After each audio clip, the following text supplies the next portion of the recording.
Hi, I'm Priscilla. Not Priscilla Montgomery with the 12 houses and private jet. Just Priscilla Chen. Or at least I was until I married Richard. I never thought I'd be someone's billionaire's wife, but here I am, still wearing the same $30 lip gloss and drinking coffee from paper cups. Mrs. Montgomery, would you like to see the Celestial collection? The saleswoman, Veronica, according to her name tag, smiled with too many teeth. Her gaze kept darting to Richard, who was taking a business call outside. Just browsing today, thanks. I moved toward a display case of necklaces, my reflection distorted in the glass. Veronica hovered, hands clasped. These pieces require special handling. Perhaps you'd prefer something more accessible? Morgan, my best friend since college, raised an eyebrow. Pre's been coming here for years. Before Richard, I added quietly. Of course. Veronica's smile tightened. I'm new here. I don't believe we've met before. I pointed to an emerald necklace. May I see that one? Veronica hesitated. It's $12 million. I'm aware of the price. She reluctantly removed it, watching my every move as I examined it. The weight felt good in my hands, substantial, like my grandmother's jade pendants. Exquisite craftsmanship, I murmured. Morgan's phone buzzed. It's the caterer, wedding crisis. Be right back. She squeezed my arm before stepping outside. The moment we were alone, Veronica's demeanor changed. Are you actually considering this piece? Her tone suggested I was wasting her time. I might be. It's just... She glanced at my simple dress. James mentioned you used to come in often but never purchased anything significant. James. The floor manager who always watched me like I might stuff diamonds in my pockets. I'm going to try it on. As I fastened it around my neck, Veronica's eyes narrowed. Careful with the clasp. It's delicate. I admired the necklace in the mirror, then reached back to remove it. The clasp caught on my hair. Here, let me... Veronica started. At that moment, James appeared. Is everything all right here? Fine, I replied, finally freeing the clasp. As I handed the necklace back, Veronica gasped. The emerald, it's... She turned to James. One of the side stones is missing. What? No, that's not possible. I leaned forward to inspect it. James took the necklace. It appears you're right, Veronica. I didn't... Security! James called sharply. There must be some mistake, I insisted as a guard appeared. Veronica's voice turned cold. Check her purse and pockets. Excuse me? My cheeks burned. I didn't take anything. Then you won't mind us checking, James said smoothly. Or shall we call the police? Morgan returned, eyes wide. What's happening? They think I stole a diamond from this necklace, I said, voice shaking. That's absurd, Morgan exclaimed. Is there a problem here? Richard's deep voice cut through the tension as he entered the store. James straightened.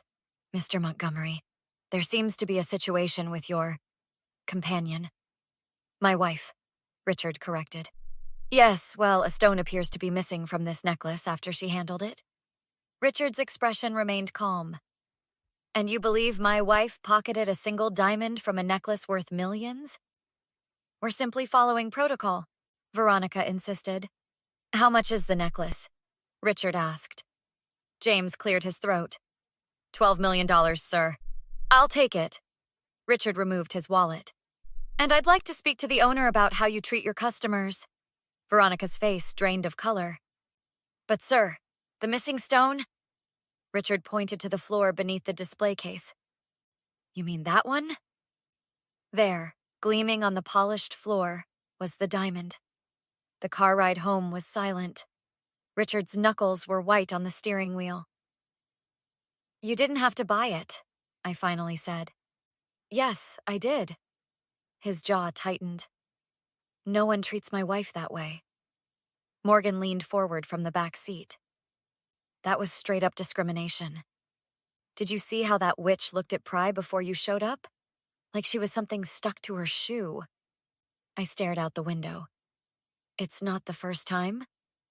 What do you mean? Richard glanced at me. James.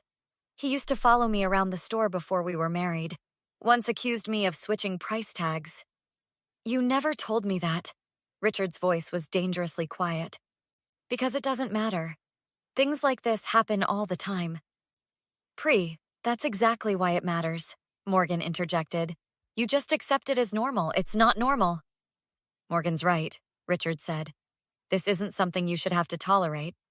I sighed. What would you have me do? Make a scene every time someone follows me in a store? Call out every sales clerk who ignores me? If necessary, yes, Richard replied firmly. Easy for you to say, I retorted. You're a white man with $1 billion. Richard was quiet for a moment. You're right. I don't know what it's like, but I do know what I saw today, and it was wrong. Morgan touched my shoulder gently. We could actually do something about this. Make them accountable. It matters to me. Richard pulled into our driveway. And we're not letting it go this time. Morgan's eyes gleamed. What are you thinking? I'm thinking we need to find out if this is a pattern.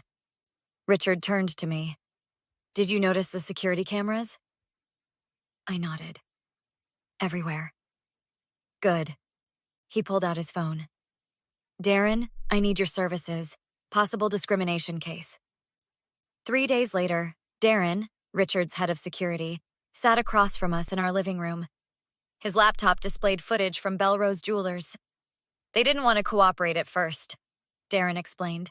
But your husband can be very persuasive. You threatened them? I asked Richard. I reminded them of defamation laws. He shrugged. And mentioned my stake in their parent company. Darren clicked through several clips. I've found 17 incidents in the past year involving customers of color, 5 specifically with Asian women. Same employees? Morgan asked. Usually James or Veronica. She's only been there 3 months but has the most complaints. Show us the worst ones, I requested, leaning forward. Darren nodded grimly. This one's from 2 weeks ago. The screen showed an elderly Asian woman being publicly searched while other customers stared. James stood watching, arms crossed. That poor woman, Morgan whispered. They found nothing, of course, Darren added. She left in tears. Richard's jaw tightened. Do we have her name? Mrs. Lin, Sophia Lin. I have her contact information. I felt a knot form in my stomach. She could be someone's grandmother. She is, Darren confirmed. 3 grandkids. Detective Martinez arrived next. A recommendation from Richard's attorney. What exactly are you hoping to accomplish, Mrs. Montgomery? She asked, notebook ready. I want them to stop doing this to people. People who don't have husbands who can buy $12 million necklaces to prove a point. Martinez nodded. The footage helps, but we need more. Other victims willing to speak up. I can find them, Morgan offered. I work in PR. I know how to reach people discreetly. And I know someone at the Commission on Human Rights, Richard added. This isn't just about me anymore, is it? I realized aloud. Richard took my hand. It never was, but you're the one they messed with, so you decide how far we take this.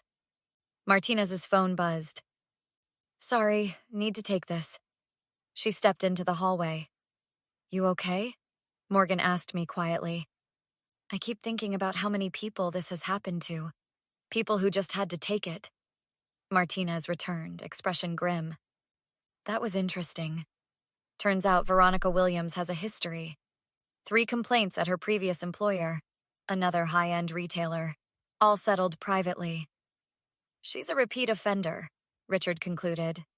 And James protected her, I added. Martinez closed her notebook. If you're willing to come forward officially, we might have enough for a case. Will it be public? I hesitated.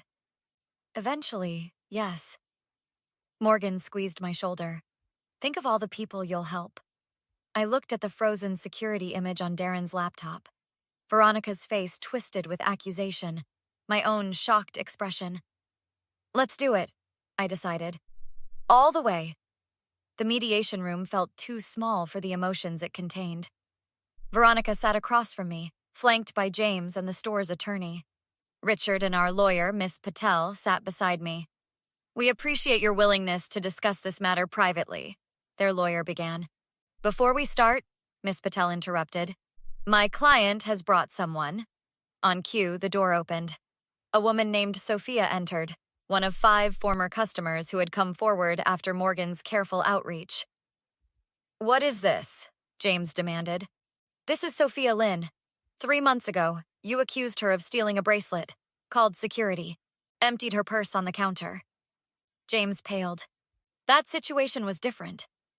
Was it? Miss Patel slid forward a folder. Because we have statements from 4 other women with remarkably similar experiences. This is outrageous, James sputtered. You can't ambush us like this. Miss Patel remained composed. This isn't an ambush, Mr. Harrington. This is accountability. Veronica leaned toward her lawyer, whispering frantically.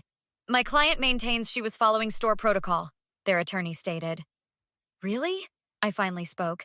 Is it protocol to tell customers certain items are probably out of their price range? To follow them around? To immediately assume theft when something goes missing? I never, Veronica began. We have it all on camera, Richard interrupted.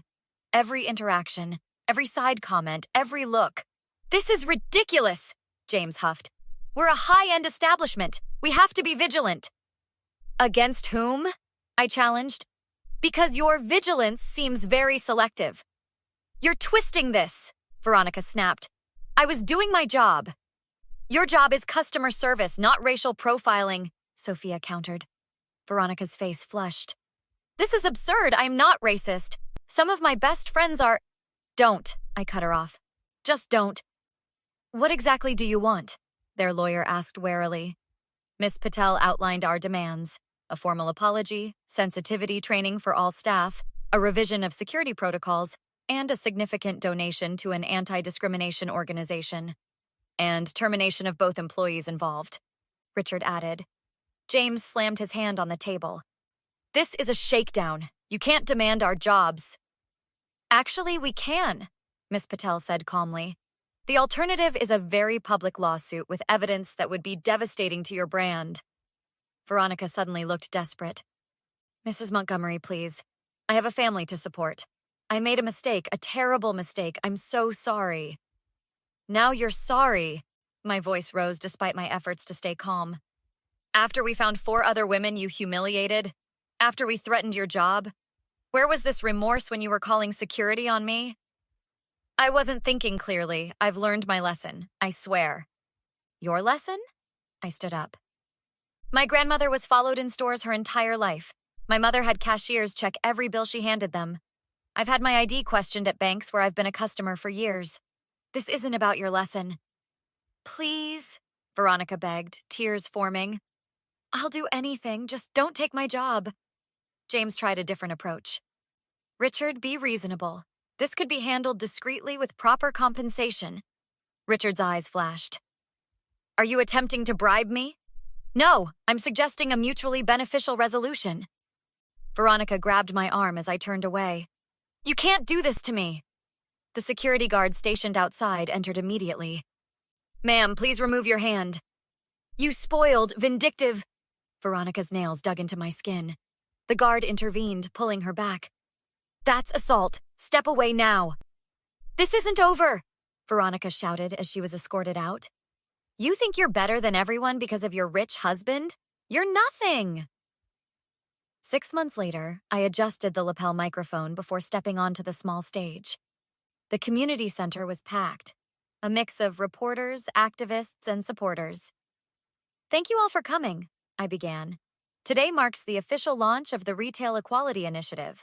With funding from Belrose Jewelers and several other retailers, we'll be implementing training programs and anonymous reporting systems across the luxury retail sector. From the front row, Morgan gave me a thumbs up. Beside her sat Sophia and the other women who had become not just allies, but friends. Detective Martinez stood at the back, arms crossed but smiling slightly. She'd been instrumental in building the civil rights case that made this possible. After the presentation, a reporter approached. Mrs. Montgomery, do you feel you've received justice? This was never about justice for me alone, I replied. It's about changing a system that enables discrimination. And what about Veronica Williams and James Harrington? Any comment on the outcome of their case? The court made its decision. That's all I'll say on that matter. Another reporter pushed forward. Critics say you used your husband's wealth and influence to destroy two people's careers. How do you respond? I took a measured breath. I used the resources available to me to address a systemic problem. Would those critics prefer I had simply accepted being treated like a criminal because of my race? But the punishments were determined by a court of law based on evidence. I finished firmly. Now, if you'll excuse me. Richard appeared at my side, guiding me away from the press. You handled that perfectly. I felt like punching him, I admitted quietly. I know. That's why you're the face of this initiative instead of me. He smiled. I would have. Later, at the reception, Morgan handed me a glass of champagne. To making privilege work for once instead of against us. Richard joined us.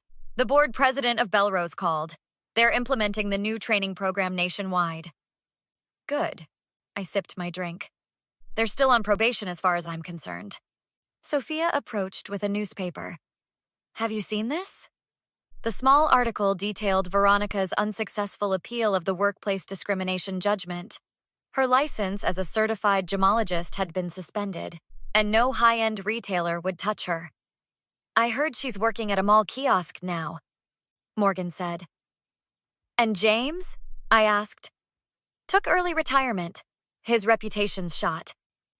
I should have felt satisfaction, but instead felt something more complex. Not quite pity, but an awareness of the ripple effects of our actions. My phone buzzed with a text. Unknown number. You ruined my life. Was it worth it? Can we talk? Please. Veronica. Richard noticed my expression. What is it? I showed him the message. Are you going to respond? He asked. No. I deleted the text. Some people never really understand what they did wrong. They just regret getting caught. Do you ever wonder if we went too far? Morgan asked quietly. I thought about it. I've asked myself that.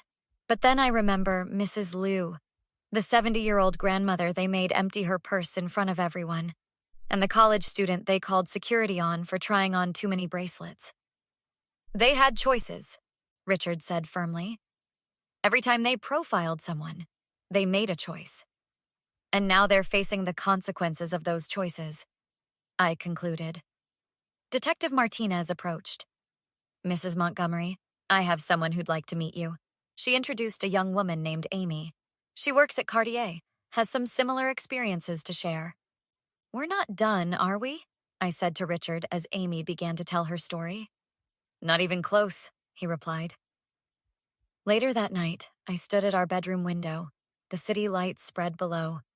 The emerald necklace, the $12 million reminder of that day, lay in its case, unworn since I'd tried it on in the store. Do you ever regret it? Richard asked, joining me at the window. Taking it this far? Sometimes I think about Veronica's family, how this affected them, I admitted. But then I remember all the people who've been humiliated without the resources to fight back. You changed something important. We did. I turned to face him. And we're just getting started. Morgan had texted earlier about 3 more retailers with similar complaints. Detective Martinez mentioned patterns at high-end restaurants. The initiative was already expanding beyond our original vision. Some might call it revenge. I prefer to think of it as correction. A long overdue rebalancing of scales that were never fair to begin with. Hi, I'm Priscilla, and I'm not done yet.